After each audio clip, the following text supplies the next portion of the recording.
Well, hello everyone, and welcome to Thursday, the 21st of November, 2024. I am Delbridge, Benchmark Realty, Murfreesboro, Tennessee, and this is a post-flu status chat on a Thursday. We're going to do these things on Thursday from now on because it gives a good Friday day's worth of viewership to it versus dropping it on Friday and then people miss it over the weekend, that type of thing. I hope it works. Also, if you can drop a comment, if you've been following me for a while, if the last several shows have had a better video experience because I had to change some bit rates and things around to try to improve that a little bit. I've been fighting with the computer now for about 6 months, and we've got some stuff coming up with that. So there we are. Let's get into it today. If you like this content, please go to CallDelToSell.com, find the tab that says on YouTube, click it, and it'll open up a page of QR codes. There you can use a smartphone to scan and get to the YouTube page, or you can just mouse over and click it on a PC. There you'll be able to subscribe to this little button over here and click the notification bell so that YouTube will notify you when each Friday's blog has been uploaded. Thank you. All right, we have a couple of tabs open today. How many do I have? 5. I have 5 we want to look at today. Try to keep it a little bit short because I am still on the mend. I don't know if I'm coming across audio-wise, but this is not my usual voice. And then let me get to something. I had a Facebook friend. I posted that, I had the flu and whatever, and it was kicking my buttockel region. And of course, I've become a meme. Have you seen those memes about men are so strong until they get a cold, and in which case they're completely useless. They're that kind of thing. Well, after I posted that I was a meme, Facebook friend, she picks up and puts looks like a man dying with a family hanging around him. Men with cold in oil on canvas. It's like, hey, that's man shaming if you do it. Welcome to the American double standard. It's self-deprecating humor if we do it. So we have to get a little bit over ourselves in our political correctness if we ever hope to continue making progress. But anyway, if you've been watching the show for a length of time, recently, we've been trying to improve the video production, especially when we try to zoom in on things, open stuff up, give a little better look to it. We've been changing some stuff in the system that records this and into post-production. So we've been fighting with the computer for about 6 months. If it looks any better than what it used to, please let me know about that. So let's look at our first tab. Here we go. Now, this is from Trading Economics, United States National Association of Home Builder Housing Market Index. That's what she says right there. Now let's zoom in just a tad, see if it'll do it. It says the NAHB Wells Fargo Housing Market Index for the U.S. rose to 46 in November, the highest in 7 months from 43 in October and above forecast of 44, as builders anticipate the market conditions will continue to improve after the Republicans' victory in the White House and Congress. Now, if Trading Economics can talk about this in this context of talking about I call it the people ticks, how politics and economics affect people's lives. Sometimes we're told in this industry, never speak about anything about politics, never take a stand on anything, never show people really anything special. You're just there to sell a service. Well, from my standpoint, we have to be adults. We have to discuss how politics affects economics and that economics affects our lives.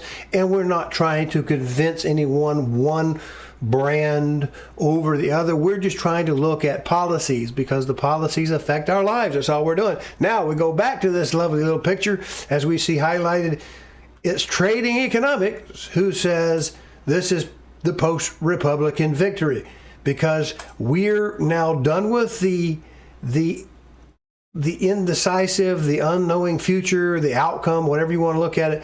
With the elections now in the rearview mirror, builders are expressing increased confidence that Republicans gaining all the levers of power in Washington will result in significant regulatory relief for the industry that will lead to construction of more homes and apartments, said the NAHB chairman, Carl Harris.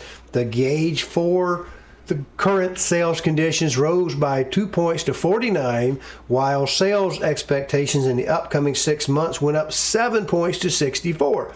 Also, the gauge measuring traffic of prospective buyers. Let me see if I catch that right there. Prospective buyers rose 3 points to 32. Meanwhile, 31% of builders cut home prices in November compared to 32% in October. The average price reduction was 5%, slightly below the 6% rate posted in October.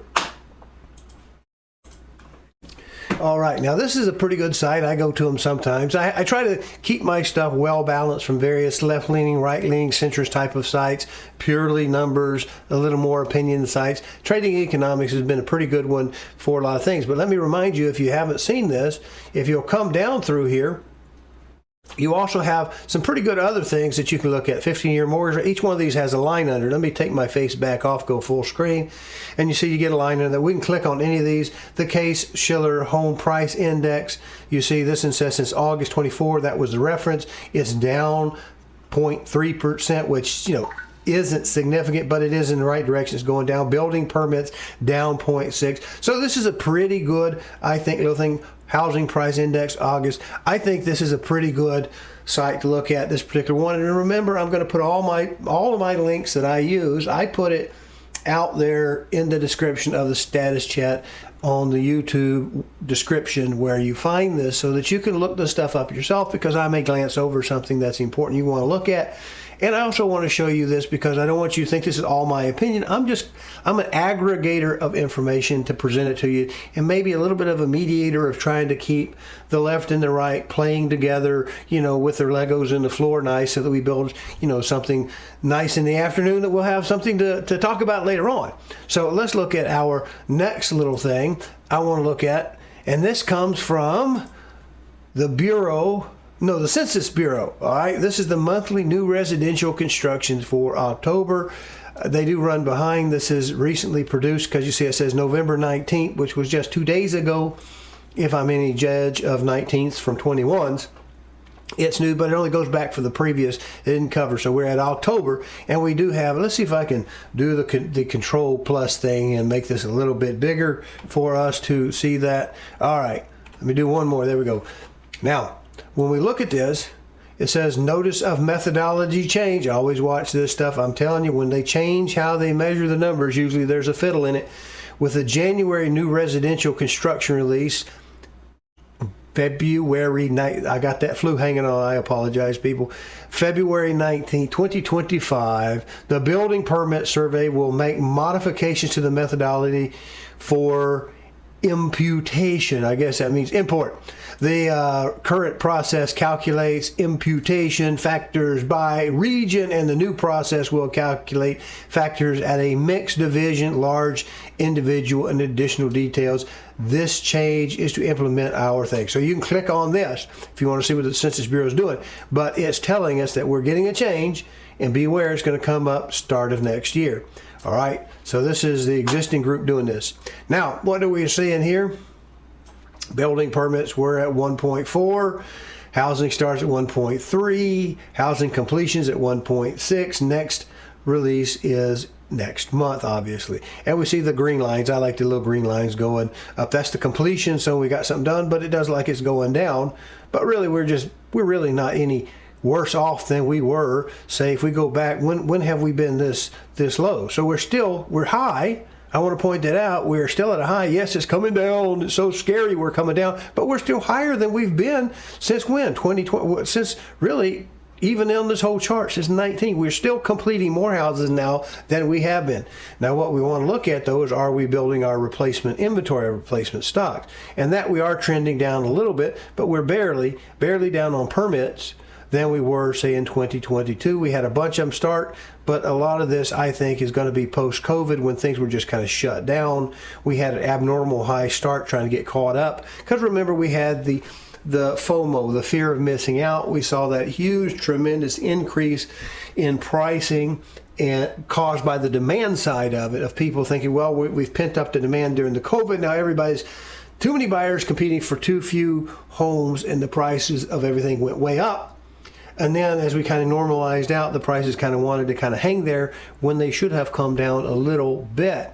And we're probably not going to see them drop a lot, but we may kind of go sideways for a few months maybe until we kind of bring up our incomes and things to go with it. Now we've got some tabs here that we're going to look at in just a second. We're going to hit some good news before we get there, because we're going to look at some economics a little further. Here we are. This is according to the National Association of Realtors. Existing home sales grew 3.4% in October, first year-over-year gain since July of 2021. Now I bring this to us because what did we just look at? We just looked at new constructions, our permits, and our completions. So we can see that we're actually growing here in our existing home sales. So we're increasing on one side. It's a little bit of robbing Peter to pay Paul, but we're increasing our pre-loved homes sales versus the little bit of the falling behind of our starts, which we're not going to see, for 90 days to 6 months anyway, because of the lag it takes to build with. We also saw the home builders are feeling the joy, because now they think that as we drop some of the regulations down that are just really crazy, overburdening stuff anyway. It's been a while. We can go find it. I don't want to chase this rabbit too long, but there's a couple of places in California in particular. One place made it where just the government decided that we, the people, can't have any more single family homes on a lot of land where you have property around the home. They required that no more approvals. They're using government and the power of government to force the concentration of people per square mile within their little jurisdiction by saying you could only have then a home, you could only get a permit to build if it had at least one shared wall with someone else. So you could do like a duplex, I think as it said, but you'd have to then cut it down, which cut down the yards that would normally be between the two properties, which then allows to get a higher density of taxpayer in their area, because they're obviously not increasing their boundary that much. So it's just a sneaky little way of increasing their tax base by using zoning and codes and that kind of thing. There was also something else, if we can get away from this green new steel deal that they got going on, the green new steel, they were forcing people to build homes. You had to have a solar system put on it. Now, who do you think liked that? I imagine the people that sold the solar system. So what if you I don't know, maybe you could get a law like that going. You start a solar company and you convince your powers that be that all new houses have to have a solar panel, at least some sort of solar stuff, and then you'll be in position to be the go-to guy, set up and organized when that overburdensome regulation comes into your neighborhood. You can be the one who makes the money.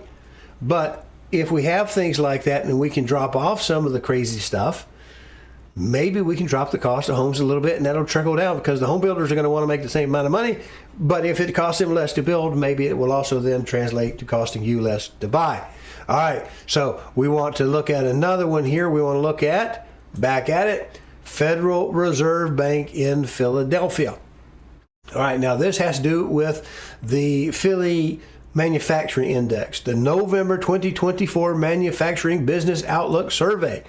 Now, like I said, we looked at home builders and future homes. We just looked at the sale of existing homes, and now we're looking at something to get more into the economics of what our future might hold for us.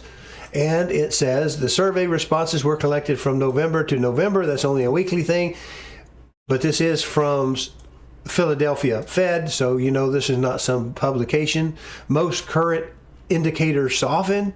The diffusion index for current general activity fell from 10.3 to minus 5.5, the second negative reading since January. Nearly 18% of the firms reported increase in general activity this month, down from 24% last month, while 23% reported a decrease from 14%. 58% reported little or no change from last month. The indices for new orders and shipments also declined but remained positive. The orders for index decreased 5 points to 8.9. The shipments declined 3% to 5.4. Now, that's all in this little current activity, the little orange one. Let's zoom in a little bit more on that. All right, so that's the orange stuff. All right, it says decrease, decrease. Well, we're coming at the end of the year, so that's not a big, terrible thing. It's down a little bit, but we also see back in 2010 we had some of this, and we survived after the Great Reset from 2008, 2010, and we've hit from periodically a little bit down. But look where we were, if you will. We have been down here in 2022 much, much lower than we are today. Can I hit the plus again and make this a little bit bigger since I got my mouse on this page? Let's give that a try. Make it zoom in. Nope, it's as big as it wants to let us go. Come on. All right. Fight with me, computer. My flu. I'll cough on you and give you the flu. Can a computer catch a virus? I guess so. All right. Well, here's what I want to talk about. Look at the positive growth in the future activity, the projections here. We're looking like we're increasing our positive outlook back to peaks really of close to 60. So I would say that even though they're using the word decline a lot, I think it looks like we're increasing in the right direction post trauma of having to go through a year's worth of campaigning. Firms continue to report overall price increases. Well, that's not good for inflation, but it helps the businesses. The prices paid declined 3 points to 26.6, nearly 27% of the firms reported increases in input prices, while none reported decreases. Well, inflation doesn't normally go down unless the economy is absolutely collapsing. Firms expect Firms expect higher increases in own prices. Most future indicators rise, and let's get to the summary before I get tongue-tied once more. Summary. Responses to the November Manufacturing Business Outlook Survey suggest softer regional manufacturing activity this month. Now remember, this is Philly, this is Northeast. The indicator for current activity fell into negative territory, and the new orders and shipment indices also declined but remained positive. On the balance, the firms indicated an increase in employment, and the price indexes were near their long-run average. The survey's broad indicators for future activity suggest more widespread expectations for growth over the next 6 months. So, to me, I take that as also quite positive, and I want you to see where all this stuff comes from. Again, the links will be in the description. Let's look at one other thing. My last tab for today, before I run completely out of voice, is from Seeking Alpha. All right. Initial jobless claims rise less than expected in past week. All right. Are we ready for this? So, we're looking at how our employment going, because we kind of looked at the building of the houses, which is for in the future. We have the existing home sales, which are the right nows. We have the manufacturing, which is economic and job related. And now we're looking at job losses. So we're trying to cover our bases today. Initial jobless claims for the week ending in November 16th rose 2K to 213K versus the 220,000 consensus and 2019 prior, revised from 2017,000. The weekly figure indicates that the labor market is staying relatively resilient. So remember, right up toward the election, we had that horrible jobs report. Things are just falling off. Sell the fear. It's like you sell the sizzle, but you eat the steak, right? So you sell the sizzle. So we were crashing, terrible economics. Let's justify dropping the Fed rates. Not really seeing the increase in inflation just yet. We'll have to see if that happens. If we can drop them due to any reason, political or otherwise, and it helps people out without causing inflation, that's a good thing. If we get the inflation kind of coming back, we might have to take another stand. So that's why we look at this stuff on a monthly basis. All right, let's go back to it. 4-week moving average was 217,750, a decrease in 3750 from the week's prior revised average of 221,500, initially estimated at 221,000. So they picked up 500 more. All right. It's pretty well much out of wind at this standpoint in the game. So we'll hit our weekly numbers that we look at. And I hope it gives you a good kind of a visit today I wanted to look at something in the far future, something dealing with homes, obviously, and something for the existing home people, home sales. Then go into a little bit of economics. I hope I hit that, and even a little touch the bad news a little bit, which would be the unemployment, the jobless claims. But it looks like that's actually increasing. Our even manufacturing, and although it's northeast, is still looking pretty good. I think we have a good future coming. We'll just have to get through winter, get everything going, and see how it goes. So we'll be right back after this and look at this week's numbers. Hello, I'm Delbridge of Benchmark Realty, Murfreesboro, Tennessee. If you are currently unrepresented and would like to know how to compare up to 3 properties side by side and room by room, then go over to my new YouTube channel, CallDelToSell. That's 1 L and Del, no spaces. Watch the demo on Real Scout, and then call me and we'll set up your exclusive ad-free account today. All right, well, if we survive that, let's see if we can get this through while I still can talk.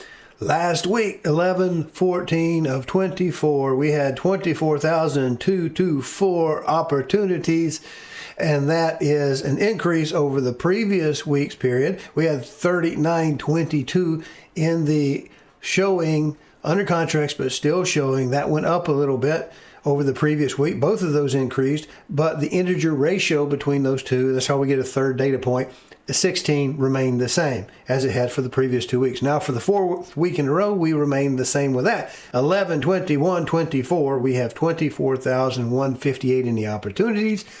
It's a decrease, but remember, we're going into a slower period of time, and we usually ramp up to the maximum about April-ish, about 3rd week in April, when things are starting to get green and beautiful. That's when things really crank up again. And as we go gray, it kind of slows down.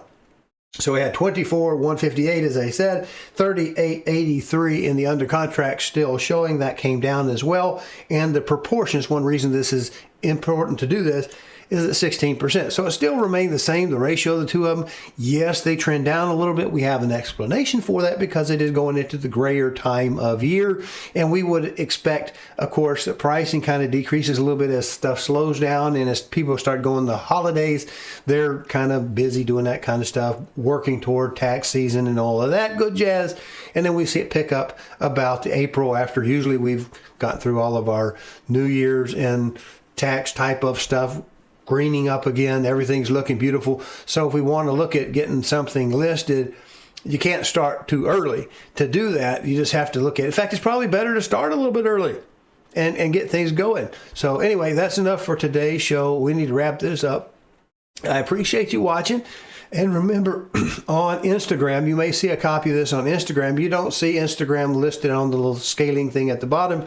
I have trouble with that in that app or whatever, but you can find me on the Facebook and YouTube and all these other places that you see down at below.